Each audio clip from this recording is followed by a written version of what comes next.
Well, good afternoon there, sir.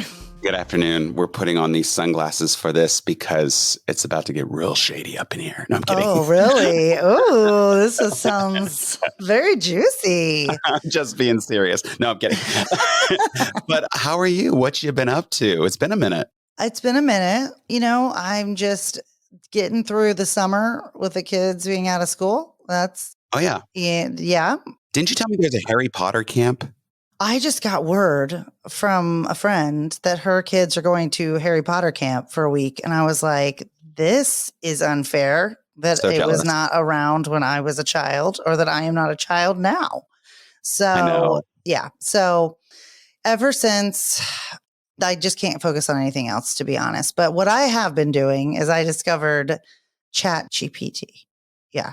Please explain. Oh my gosh. So it is the AI that everybody is super afraid of and has been freaking out about as if this has not been around forever, is a website / app that you can have do anything for you. And it is now my new best friend. So that's what I do most of the time these days with figuring all that out. I mean, I swear you can go in there and ask it to do anything. I mean, not physically. No. It can like write out scripts and stuff. Oh, it can write. I wrote a song. I wrote a poem. The poem was not as good as the song. Captions, essays. You can write an entire dissertation. So I don't know how the world's going to deal with this, but I'm thrilled. Well, that's part of the writer's strike going on right now in Los Angeles that they're still on. Yeah, because what's to prevent studios from just going into ChatGPT with someone's idea and writing their own scripts with a GPT? They don't have to pay a writer. Yeah, well, somebody's still got to edit it. Somebody's still got to edit it. That's an editor, not a writer's salary. It's different. So that's why the writers are trying to fight that and be like, you can't do that.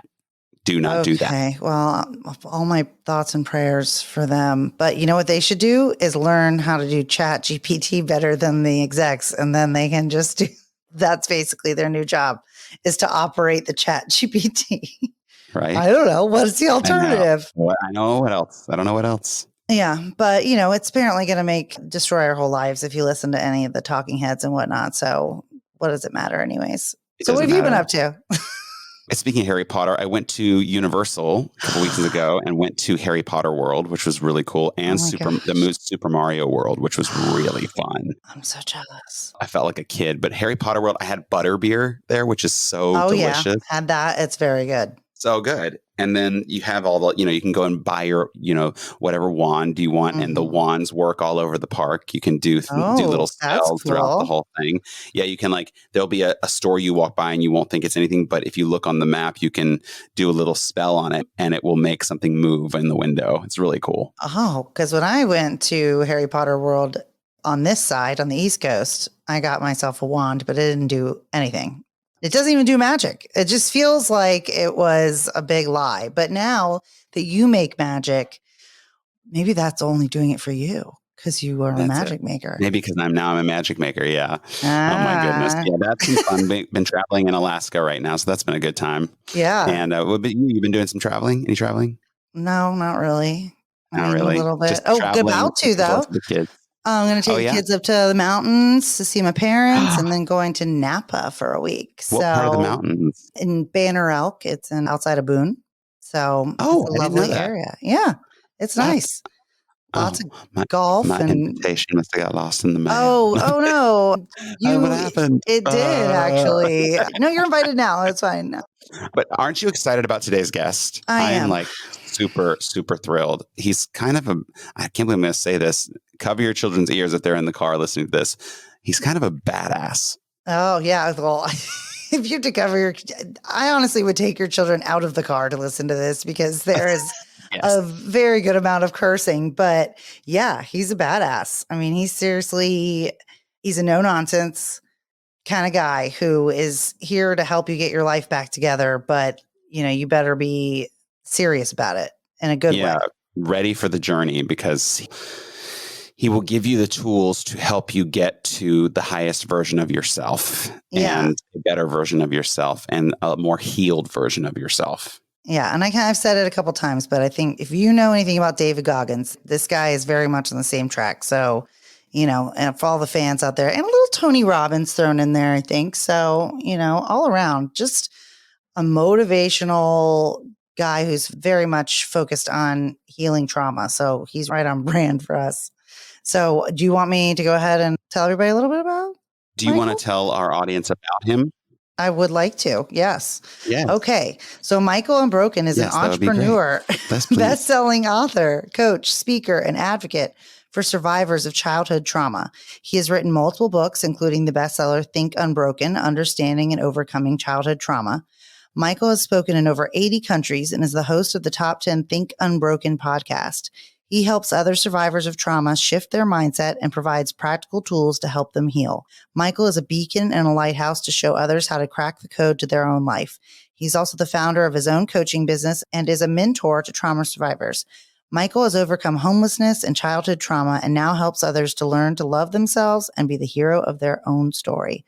So without further ado, I give you Michael Unbroken.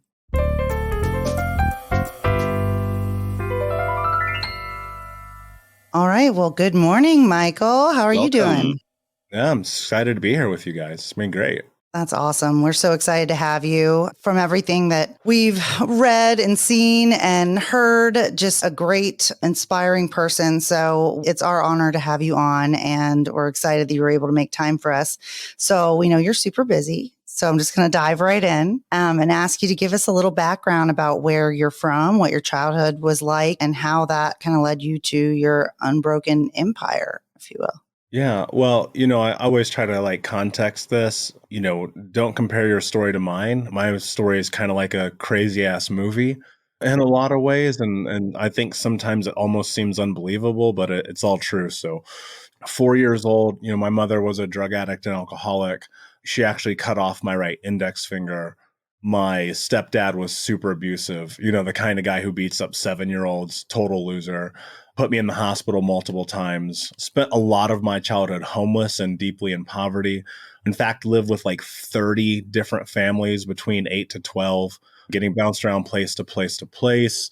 And then my grandmother adopted me when I was 12, which in a lot of ways is like a godsend, but I'm biracial, black and white. And she's an old racist white lady from a town in Tennessee you never heard of, right? Oh my so God. It's like insert identity crisis. So I started doing drugs when I was 12, weed, pills, whatever. 13, started getting drunk, and then I got kicked out of high school. Fast forward, a bunch of chaos, running from the cops, getting shot at, breaking in houses, stealing cars, getting kicked out of high school again. Eventually, I found myself trying to find the solution for homelessness and poverty and abuse.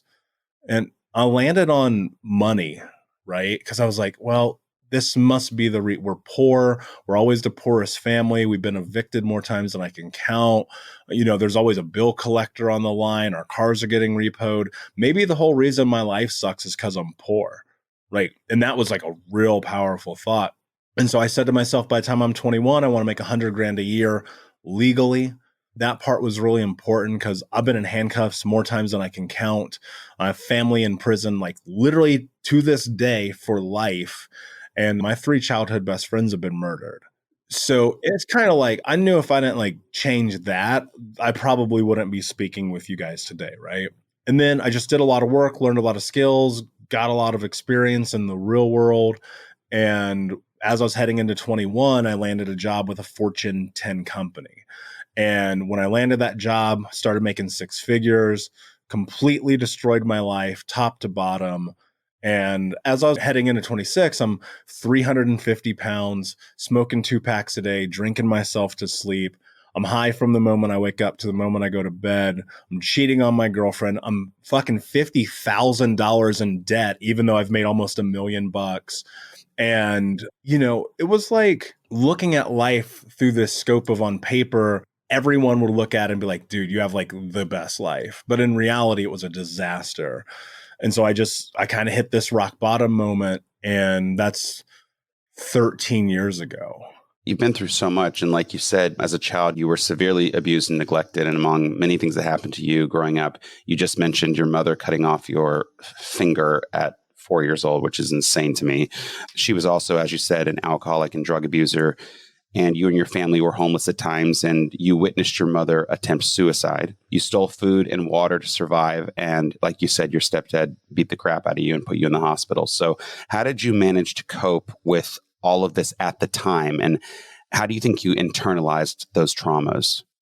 Well, I don't think you cope with it. That's not a thing when you're 8 years old, right? When you're 12, when you're 17.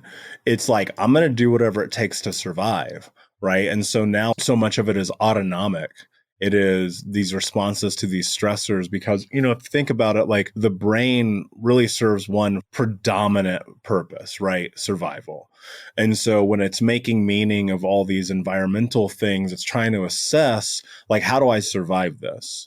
Right. And so I'm actually literally in survival mode, probably from like 4 years old until 30, just constantly. Like I watched my mother's life get destroyed over Oxycontin. Like we had bottles and bottles and bottles of that shit in our house, Percocets, Valium, Vyvanse, like the whole nine, man. Like, and so there are always these pill bottles everywhere. And then she just downed them with liquor. So my mom was drunk for breakfast every day. So we're going to fast forward just a little bit to when you're at 25 years old, like you said, 350 pounds, smoking 2 packs a day, drinking yourself to sleep. And you, after attempting suicide for the second time, you had what you call your mirror moment where you decided to stop being a victim of trauma and to be the hero of your own story. So what was that moment like for you? And why is it important for others to have their own mirror moment? Yeah. The first time I tried to take my own life, I was a kid. I was like 14. Oh, wow. And I was like, fuck this. Like people don't really understand. I can never put into context the amount of suffering that I was in at 14 years old. And so it was like, I'm going to go and take this whole bottle of like ibuprofen or whatever, right?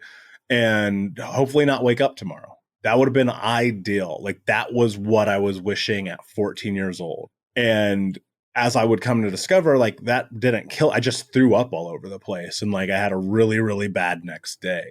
And it wasn't like that idea ever left my head, right? It was like, this suffering is so bad.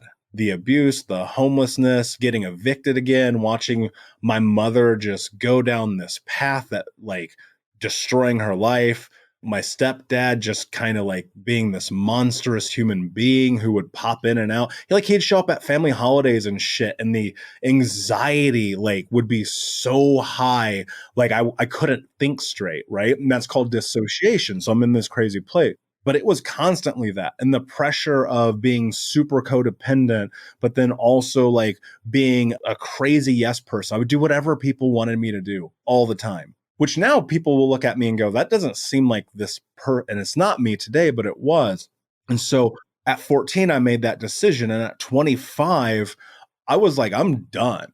Like before I was done, I'm done again. I don't want to live. And not living wasn't about anything other. And like, well, I always say this with context.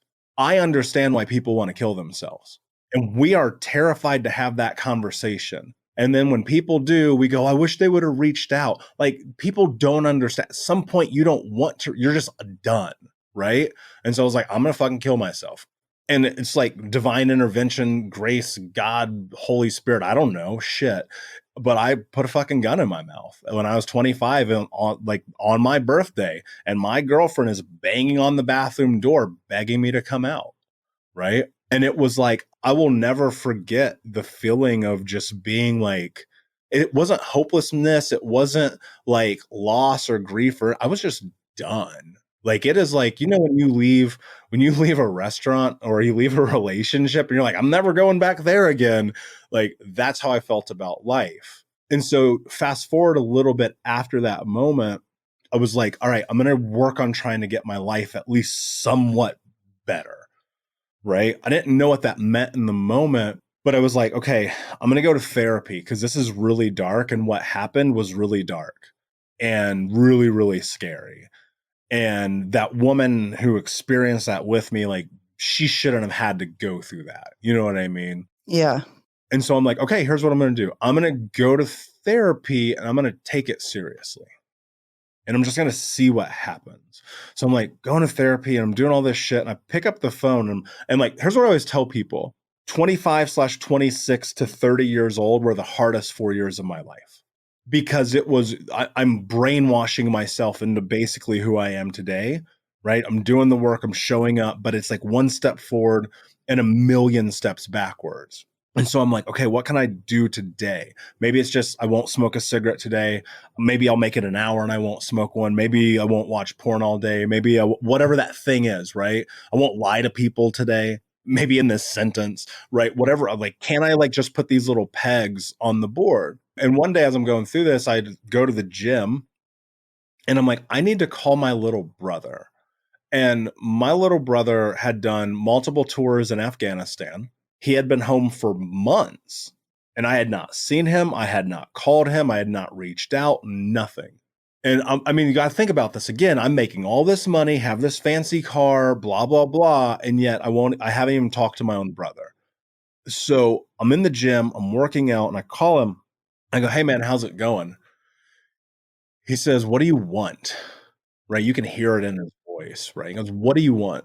I'm like, hey man, I just, we haven't talked. Just want to see how you're doing, what's going on. And he goes, you're not my brother. Don't talk to me. And he hung up the phone on me. And the next day I was laying in bed and it's like 11 o'clock in the morning. I'm like sitting there because again, even though I started doing this work, nothing had started holding yet. Yeah, right? yeah. So I'm laying in bed, I'm smoking a joint, eating chocolate cake, and watching the fucking CrossFit games. And I've never gone into this, but I want to go in this with you guys today. I'm watching these people on this television, like doing this thing that is like what I'm envisioning as impossible. Right. And I'm looking at it and I'm like, these guys are like living their dream. They're like living their life. And it's weird to say that this moment changed my life because it was like a lot of things had transpired to this moment, but it was like seeing this in real time. And for whatever reason, like I turned off the TV and I went in the bathroom and I was looking at myself in the mirror and I was so fucking mad at myself.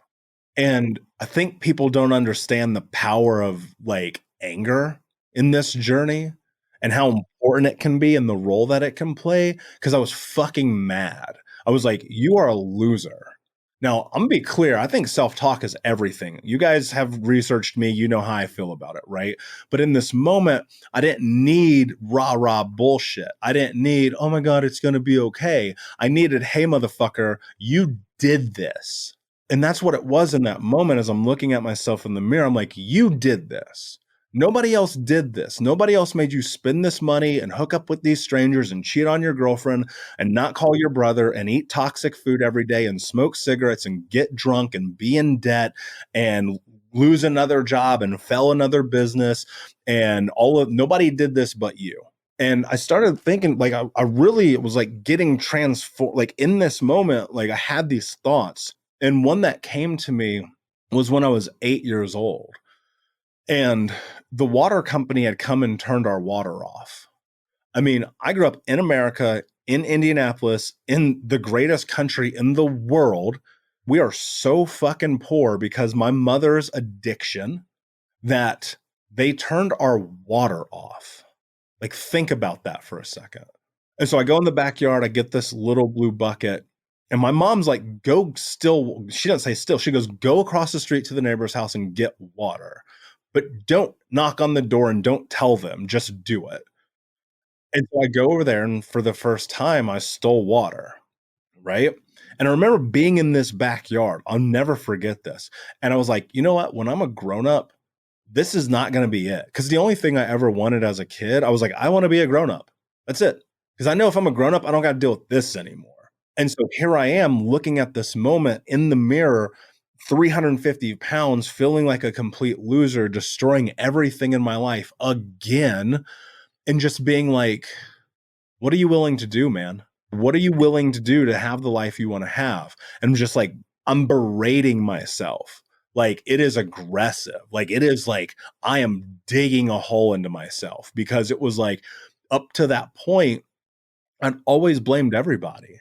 It was always your fault, the community's fault, my family's fault, the church's fault, my friend's fault, Obama's fault. Like, it was never Michael's fault. It was never my fault that my life sucked. And in that moment, I realized, because I asked myself that question, I was like, what are you willing to do to have the life that you want to have? And the answer, and I don't know where this came from, God, spirit, Mother Nature, Batman, like, I don't know where this came from. It was like in my head, it was like, no excuses, just results. And it only came from the willingness to look in that mirror.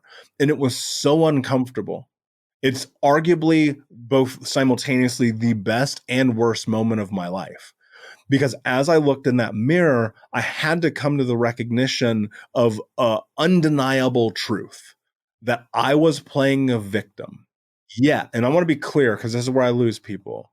I'm not taking responsibility for my childhood. That is not on me. The fact that I walk around with this finger that got cut off, that I've had 5 surgeries and skin grafts, the cuts and burns and the scars on my body, all of the things that I was tortured and trapped, that's not on me. But fuck, every fucking decision I'm making right now is. And I think, to answer your question a little bit deeper, the willingness that one has to go and look at themselves in the mirror will be the difference between success and failure in their life. Absolutely. You can lie to everybody. I'm a masterful liar. I grew up knowing how to lie, learning how to lie, cultivating it. But every single night I would go to bed and my brain would hurt. My soul would be aching, because it was like, dude, you're going to do this again tomorrow?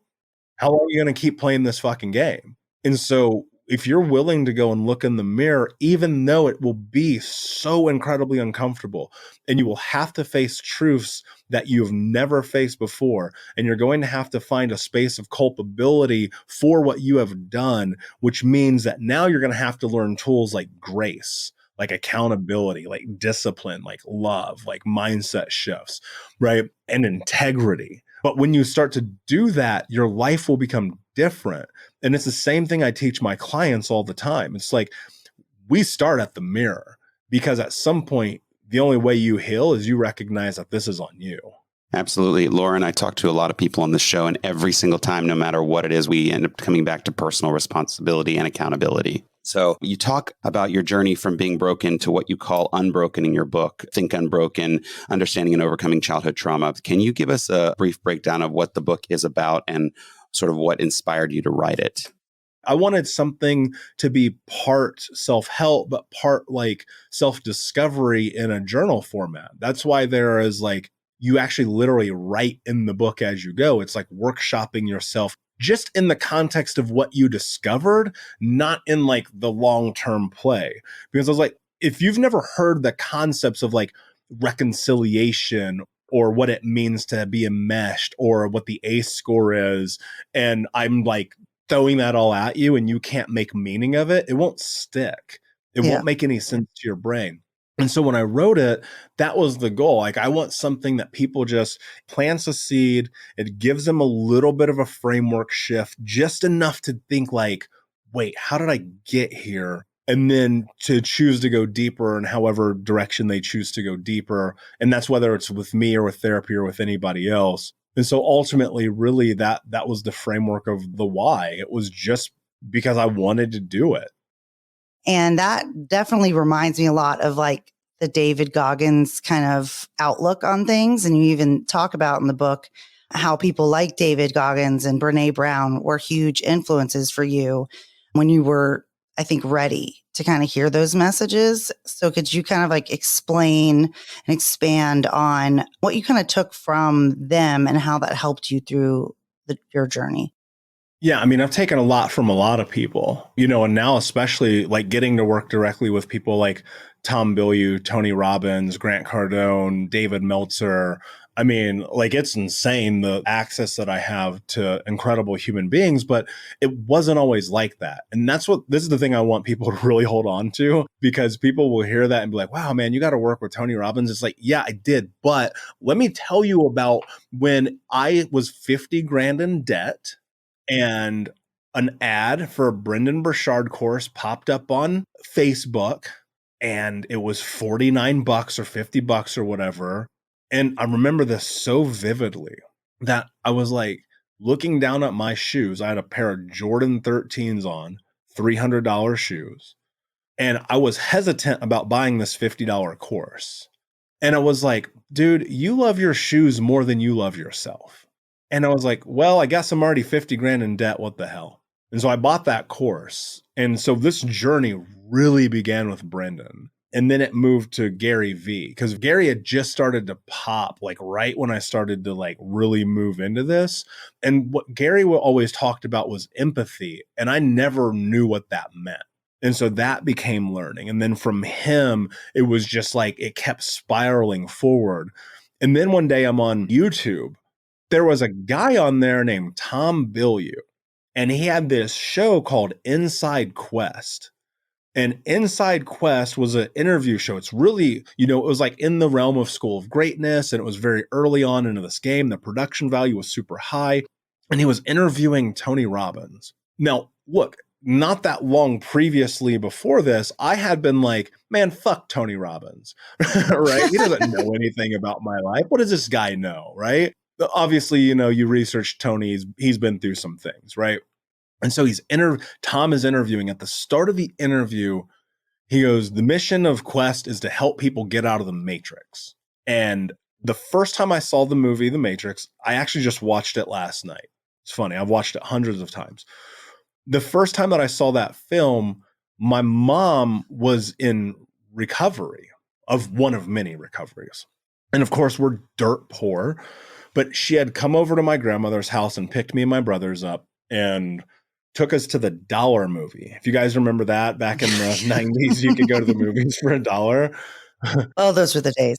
And so she takes us to the Dollar Movie. We watched The Matrix, and the whole time, I literally mean this, the entire time I watched that movie, I was like, this is what's happening.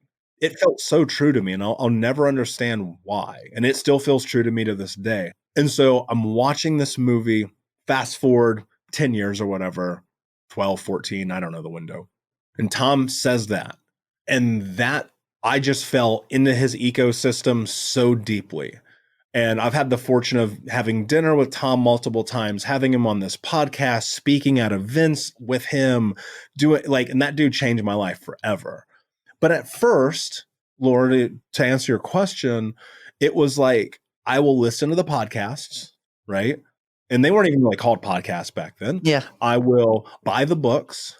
I will go to every conference and event I can. I will buy every course I can. I will do whatever it takes to get access to these people. I will show up. I will play all out. I will learn. I will ask for help, which is arguably the most important thing. And the thing that I learned, because look, I'm always taking from different people, whether it's Eric Thomas or Anthony Trucks or, you name the person. It's like I'm always learning from people. Right. And so when you throw in a David Goggins or Brene Brown or Marie Forleo or, a Randy Garn, whoever it is, like I've had the fortune of like meeting and spending time with these people. I ask them questions. Then you go look at Think Unbroken podcast. I've had the privilege of interviewing a lot of incredible humans, from Dr. Gabor Mate, Mariel Bouquet, Dr. Caroline Leaf, Judd Brewer, Anna Lemke. I mean, you name it, right? And Tim Story. I interview them, I'm asking them questions. Like, teach me the thing that you know, right? And so it's like, sure, are you going to have a podcast and get access to those people? Maybe not. I mean, I'm going on over 6 years and 600, 700 now episodes of that show, right? But the thing that I do know is that it doesn't matter where you get the information from, as long as you're getting the right information. And I think the most important thing that changed my life and why I'm going so deep into this is because at first you might be at rock bottom, $50,000 in debt, and your life is upside down. It's like, just start. You are now a coach and a speaker and a podcaster, and you help a lot of people overcome their own trauma. But can you tell us what exactly a trauma coach actually does? And do you work solely with people with childhood trauma? Yeah, mainly just yell at people for 22 minutes at a time. Here's the thing. When people come to me, it's generally because they're at the worst spot in their life, right? They're like, I'm ready to be done. I'm like, cool, I get it. Or they're like, I ruined another relationship. I'm like, cool, I get it. Or they're like, I'm in debt and I got fired again. I'm like, cool, I got it, right? But, people have to be willing to invest in themselves. So, that's a big part of it. Like, what are you willing to put on the line? Because it's going to be, I'm going to tell you right now, it's going to be time, effort, energy, and money. It's going to be all four. It just is. That's the way this world works. And so when people come to me and they're at their lowest, I actually sit with them and I just go, what would life be like if this were not what you were dealing with? Like, tell me a story. Just make it up. I know you don't know because you've never had this before. Just make this up with me. What would your life look like if we could get you through this? And people always go, well, I feel stuck. I feel lost. I feel unheard. I feel like my feelings aren't valid. I feel like nobody cares. Nobody believes. I go, okay, cool. All right. So what do you want? And then people will be like, I just want to not hate myself. That really is kind of the crux of all. They'll give me a lot of stories and a lot of diatribe. And I'm like, cool. So what you're saying is you really just would like to love yourself enough to do the things that you need to do so you have the life that you want to have. And they're like, yeah, I guess so. I'm like, cool. Yeah, I get that. I know that story too. So how do we get you there? Now, this is where people will win or lose the game. All this is a game, Todd. All it is. It is an infinite game. That is it. It is just iterative. It is a process of learning, of starting over, in Monopoly, when you go to jail, you get 3 rolls and then you go back to go, right? You always go back to go in Monopoly. And that's what I think this journey is. So I'm always trying to help people understand that where they are today doesn't have to be where they are tomorrow. But we have to framework and workshop this whole thing. So it's like, how do we even know who we are if you've never known who you are? Right? That's where we start this whole process, right? Because if you're a person who's been through major trauma and abuse, you have this idea of the person you think you're capable of being. And that's over here. And you're like, I think I can be this person. Great mother, leader, husband, wife, entrepreneur, business owner, executive, ultimately all those things. But it all comes down to can I be a confident person who loves myself, right? That's kind of the goal. And over here today, you're this person self-loathing, self-aggrandizing. You don't believe in yourself. You're dealing with a bunch of shit. You keep fucking up everything you ever touch. You don't have any semblance or resemblance of the person that you think you're capable of being. And then I come and I sit with you and I go, we can do this. We can be this person over here, but we got to kill this person that you are today, figuratively, right? So how do we do that? And then in that, we close the gap. And in closing the gap, it's about very simply building confidence around the unknown. What if you did, and I'm not saying you have to do this, but what if you did wake up at 5:30 in the morning and go to the gym? Would you stop being 350 pounds? What if you did stop smoking cigarettes, 2 packs a day? Maybe you could walk up a flight of stairs and not be winded. What if you did stop drinking every single night? Maybe you would sleep better and have more cognition and feel like you can take on the world. What if you did stop cheating on your girlfriend? Maybe you would have a healthy, sustainable relationship. What if you did go take therapy and coaching seriously and you put in effort to your life? Maybe you could build your values, your mission, your personal boundaries, your wants, your needs, your interests, be able to define integrity. Okay, cool. So in that space of that gap, the reason why people work with me is because they've never done what I've done before. They've been where I've been because we have a lot of similarities. As a person with an ACE score of 10, there's not a lot of shit I haven't experienced. And then as a person on this side who's spoken around the world, who's been on stages of thousands and thousands of people, who's written best-selling book, who blah, blah, blah, all this bullshit. The reality is all that stuff, that's circumstantial in comparison to one fucking thing. When I look in the mirror, I'm good with who I am. And so that's the game we're playing. I'm here to help support you to get to that. Look in the mirror and be good with who you are. The number one thing that I hear from people who I work with, they go, I feel alone. Yeah. I'm like, motherfucker, there's 8 billion people on earth. You are not alone. You just have chosen not to find community. And I do feel like it relates a little bit to this idea that you kind of speak about on all your platforms is the vortex and how people can kind of get into the vortex and how to reclaim their power from that. So could you elaborate a little bit on what the vortex really is and how to kind of interrupt the interruption? Look, the vortex is just that space of negativity, right? It's just that darkness. It's inside of all of us, right? That place where you're beating yourself up, you're being unkind to yourself, you're not leading with sympathy or empathy and grace and support and hope and love and compassion. It's when, you spill the glass of milk and you call yourself a fucking idiot, or you beat yourself up because you're a minute late to work, or the person you were dating, it didn't work out, so you say you're useless. Like, what is mindset, right? Like, what is actually mindset? People in my industry, they're like, mindset, right? But they don't ever tell you what it means. So that's so true. Here's how I see it. This is just my interpretation. Mindset is this at its core. What you think becomes what you speak become your actions, and your actions become your reality. And most people are so mean to themselves and beating themselves up and agonizing over the littlest things and being a dick to themselves. Where it's if you said half the shit you said to yourself to me, I'd punch you in the face. And it's and you're out here thinking you're going to be successful. Well, if you say I'm a loser, I'm a piece of shit, I suck, well, you're going to act like a loser who's a piece of shit who sucks, and that's going to be your life, right? And then it's well, for the positive side, if you can bring in the negative, why can't you bring in the positive? So you start to shift this mindset, moving out of this place of the vortex, right? The hard part about this shift, though, is that this leads down that path of discomfort again, right? Because now you're in this place where you're doing something you've never done.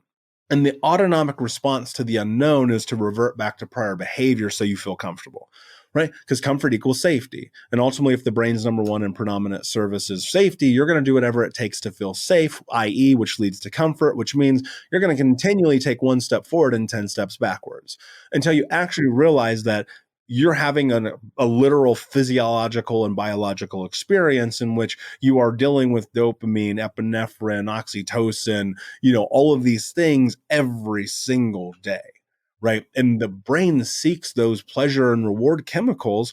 I would highly suggest this. If you've never read Dopamine Nation by Dr. Anna Lemke, I highly recommend it. And in fact, she's been on Think Unbroken podcast, and it's one of the most captivating episodes I've ever recorded with anyone. And she said something that I think about all the time, that there's a significant increase in addictive behavior if you had childhood trauma. Now, that addictive behavior could be beating yourself up. Think about that for a second. Yeah. If the only thing you've ever known is being mean to yourself, holy shit, how difficult is it to be kind to yourself, to love yourself, to support yourself, to face your fears, to take on the challenges of who it is that you believe you can become, to close the gap, to ask for support, to ask for help, to build community, to show up every day, to do the thing you said you're going to do, to live in integrity and honesty and grace. Fuck, that's impossible, right? And so, okay, what do you do? Well, that's where this process of just being mindful of your words starts to matter. I think it's really, I have all the goosebumps because even if you're not saying I'm a piece of shit that's not the narrative, but for you or for me or for anybody, it could be as simple as it resonated with me I have anxiety. That's my fallback. That's my comfort, which is weird to say, it's horribly, I'm not a fan of it. I don't want it, but it is kind of my default to just assume that something's going to go wrong. And it's almost like superstitious. I need to feel that way or it won't go right. But if I were to just stop wasting all that time thinking, how many things are going to go wrong, and I actually thought about how often things can go right, that may be it's going to be uncomfortable because I'm going to sit there wishing that I could, ruminate in my head. And I don't know if that makes any sense to you, but. So let me tell you something. I had 27, 8, 29, 30 years old. I was having anywhere from 3 to 5 panic attacks a day, every day. Anxiety is a future-based disorder. Anxiety has nothing to do with this. Are you anxious right now? No. Probably not. Yeah, exactly. Because you're here. You're in this moment. You're present.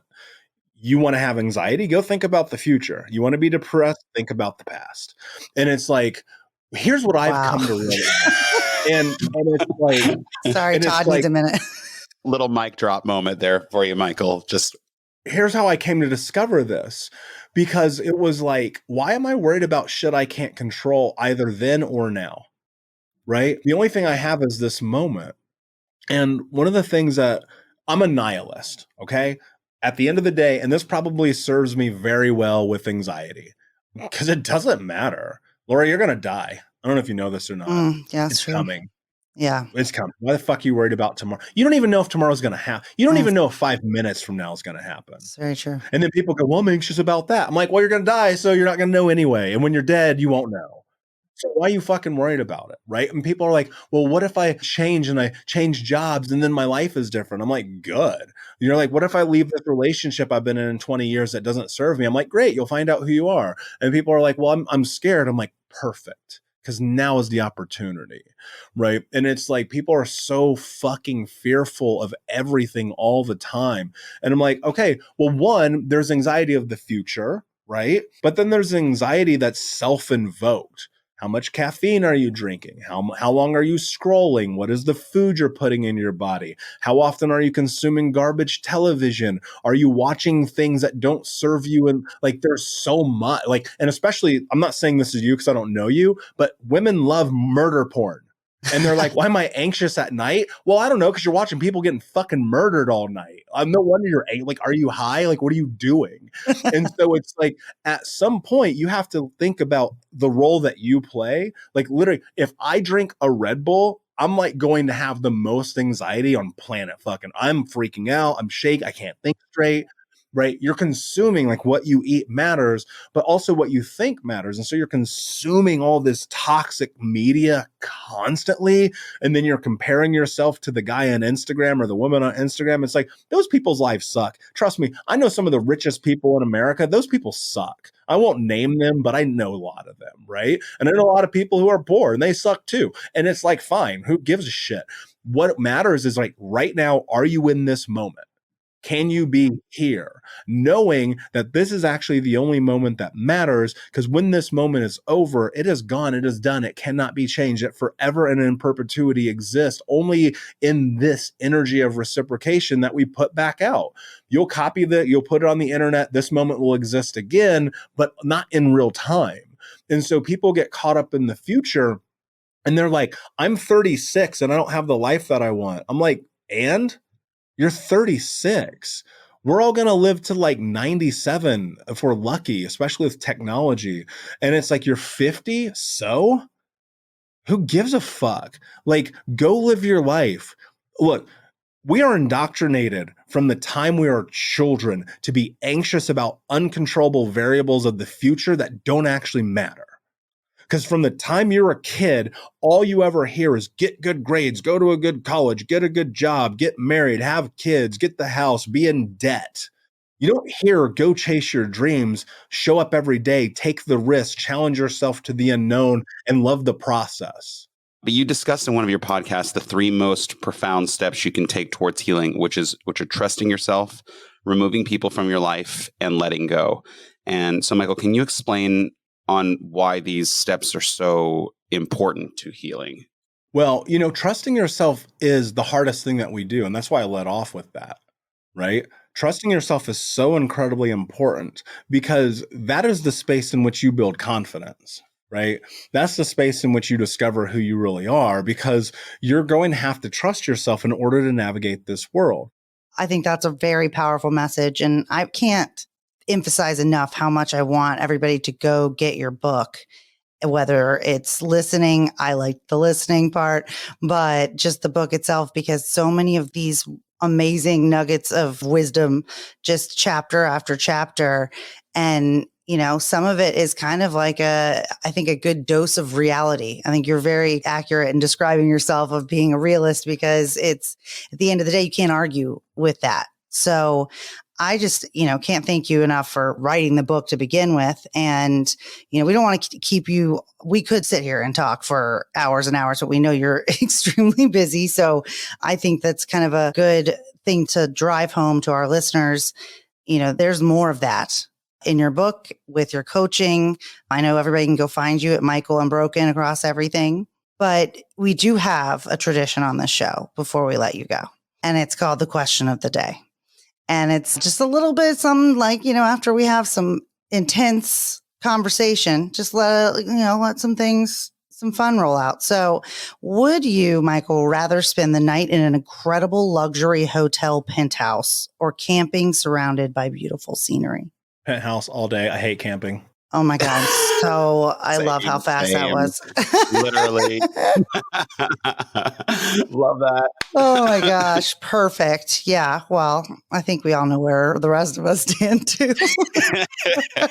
I've camped. Like I just spent like 3 days in Joshua Tree with my homies, and we had a little bit of the guys trip and a decompress, and I had to sleep in a tent. And the whole time I was like, this sucks. But I also grew up a Boy Scout too. We don't have enough time to go in this, but I grew up a Boy Scout in the Mormon church while going through all of this.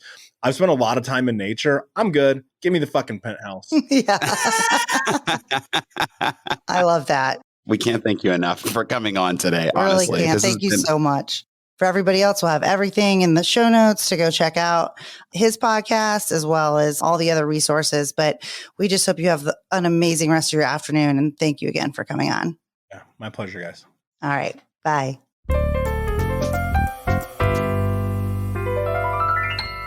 So what'd you think? Oh my God. I thought he was great. He talked a lot about mindset. He talked a lot about, basically, I said it during the podcast, but we do say every friggin' person we talk to about trauma recovery and healing, it starts with you. It starts with personal responsibility and you facing your own demons first. Then going outward and blaming everyone else for, things that have nothing to do with them. It's a tale as old as time. But for real, I didn't want to, I guess, make him read essentially his entire book on the podcast. But in the book, there's a whole kind of section about ownership, owning your, what your part in things. And then there's also, the stuff that you need to filter through that you don't have to own. Like you don't have to own that people did bad things to you in your childhood or in your marriage or whatever, but you do have to own that you haven't done anything to move forward, to heal, to do better. And that's where the personal responsibility comes in. And that, you shouldn't have to make up like some kind of like, oh, I'm sorry, I stayed in the marriage or whatever. He's not even saying that. It's saying like, just own the fact that you today, if you're in a place you don't like, is because of you. It's not because of anybody else. And he kept harping on trusting yourself before you trust other people's opinions of you or other people's interpretation of what you're going through. Trust your own moral compass, your own gut, your own thoughts, and that will help you sort of get unstuck. That's like the first part of the healing process. He said that that's what he starts on first when he coaches people. Yeah. And I mean, it's like, I can't imagine. I mean, I've obviously have not walked in his shoes at all, but reading the book and, our listeners heard his story at the beginning of this. I mean, if he did sit there and tell himself everything that he was told as a child, I mean, no wonder he ended up being 350 pounds and not like taking care of himself. Trying to end his life and trying to kill himself. I mean, so I think he's very, I won't say aggressive, but he's very no nonsense. And I think that's because sometimes that's what's required. When you're acting with all kinds of nonsense, then you need some no nonsense put in your face. It was a couple of times it was almost militaristic because it was like, or militant. It was very like, stop what you're doing right now and wake up. You're the one creating the problems in your life. So let's start with that. Yeah. I mean, in a way, it's funny because in the book, he's, he talks about Brene Brown and finally realizing the vulnerability and talks about empathy and talks about all these things. But it's like, you got to have empathy. And that's why I brought up David Goggins, because he's also a pretty cool person to go follow if y'all haven't heard of him. He, basically is kind of not the same story. We're not comparing as requested, but that he overcame a lot and he's a very militaristic way of doing it. And it works for, whatever works for you, works for you. And I like that he targeted and honed in onto that message as well, that he's not going to be necessarily your cup of tea. And something else might not be. I mean, like Missy is not a lot of people's cup of tea. And what's the best thing about him? What he said, he was like, that's great. I don't give a shit. Yeah. I'm here. Someone out there, I will help. And I have done my job. I have shared what I'm supposed to do on this planet. Yeah, he trusts himself. My purpose. Right? He trusts himself. So he doesn't need anyone's validation or approval. He doesn't need you to like him. He likes himself enough for the 8 billion people on the planet. He doesn't need anybody. Yeah. He truly is the I would say, a poster child for self, I don't know, actualization. Well, I say self-reliance, but he does have like his buddies and his community and these people that he coaches and all of that. But he does not, like you said, he doesn't need you or anybody. He doesn't need anyone to validate him, give him a trophy or anything. He's good. And I think that that's a very good place to be, just to start out with. And then we didn't even get into the fact that he, the second thing is that it remove people like from your life, which I think is something that's also been a bit of a theme of like, you don't owe anybody anything. You don't have to stay in an abusive situation. You don't have to stay just because somebody's blood. You have one life. Well, as far as we know, right. But at least one life right now. And so I don't know. I found it very motivating. I did too. When he said, "You're 40, so what?" or whatever. Yeah. Like, we're all going to live to 97, especially with technology. So I was kind of thinking that whole time, like, oh, wow, that's very optimistic. You said you weren't an optimist, but I'm not so sure I'll make it to 97. But either way, I mean, this is, you've got today. I think he's also like, if I, who have gone through all of this trauma in my life, if I can get through it, bitch, get up. Yeah, like, stop. You're crying. You're like, this is, if I can do it, I'm missing a finger. So you can do it. So I think that he's helping a lot of people. So inspirational for sure. And we would go into the question of the day, but we kind of answered it in the interview. I think that we're both penthouse. I'm penthouse. I just I've tried. I've done it. I've done it enough times. Listen, I'm all for a glamping moment. Glamping, yes. Now glamping with the air conditioner and the down comfort, and like, I know there's this place called Getaway House that have these beautiful like log cabins like on the side of a mountain. They have them all over the United States. Yeah, and they're just bougie little cabins. They like have their firewoods there for you to build a fire outside, and then you can go inside your air conditioned little pod on the thing with the down comforters and the hot water, and it's fabulous. And that's the way I want to camp. I don't want to be I don't want a rock digging in my back from the ground. I've gotten so much. Like a coyote all of a sudden like chewing on the side of a tent. The fact that you got to put food away because a bear's going to come. Like, why are we doing this to ourselves? Exactly. Like, we built walls and shelter for a reason. It's a luxury penthouse all the way. And I know you're bougie ass. Well, you want to be in a penthouse. Well, I just feel as though we have evolved. It's not really the bougie factor, except for if they could have it pre-stocked with my Bevs and my Perrier, I would be pleased. But, listen, though, if we went out in the wild, we could survive. I would make sure of it. But, I know. We would figure it out. Preferentially, I'm not there. I don't need that. I don't want that. So, given the choice. I love when Michael said, he was like, I spent a lot of time as a Boy Scout and camping and in nature. I'm good. Give me the penthouse. I'm good. I did it. I mean, like that, it's what you say you did it. That's all you need. And guess what? You can go hiking and see all the beautiful scenery. Absolutely. Without having to sleep in it. I might go on a hike later today, actually. That's a good idea. Well, maybe. I wish I could. I've got way too many meetings and whatnot. But either way. It's always good to see you, Laura. And, we really thank Michael Unbroken for coming on the program today. For sure. And also congratulate him on all his success. And, everybody out there, it's been awesome. It's been Go real. get it. See you next time. All right. Bye.